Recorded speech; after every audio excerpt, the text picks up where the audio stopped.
Miguenians, good day, good afternoon, good evening, whatever time you are watching this video. Welcome to Migo the Searchlight, and for today's vlog, we are going to have a reality vlog. As you could see on the screen, qualities of an effective leader is for a peaceful and progressive country. Each country requires people who would thrive and are capable of changing in order to become better. Even before this millennium, all citizens has an initiative to oblige someone which they call leaders. Our leaders must know the responsibilities and tasks, as the future of his community lies in their decisions.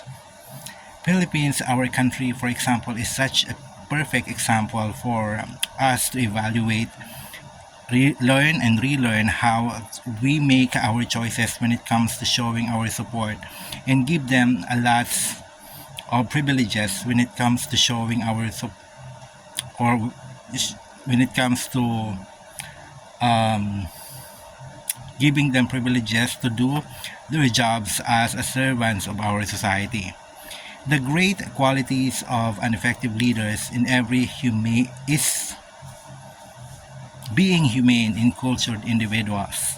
A humane person knows how to love and has a high sense of compassion when it comes to considering many scenarios. He has a sympathy and empathy to his peers, has an urgent response to such requests that requires quick response. A cultured person has a good manner and courtesy to his ancestors, traditions, and norms of his own land. He or she must know the consequences of his or her actions prior to having a huge decisions and pursuing his mission. He or she has a core values to show to his people how well-mannered individual could be. To all Filipinos out there, please consider this message as a reminder or a protest for you to have a guide in showing our support to the next leader of this country. Also, please consider the future of our younger generation, since we are a democratic country that the power of every leader lies in our own hand.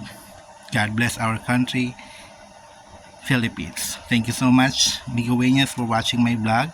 If you were liking my video, please like, share, and subscribe to my channel, which has the name of Migo the Searchlight. God bless us all, and mabuhay po tayong lahat.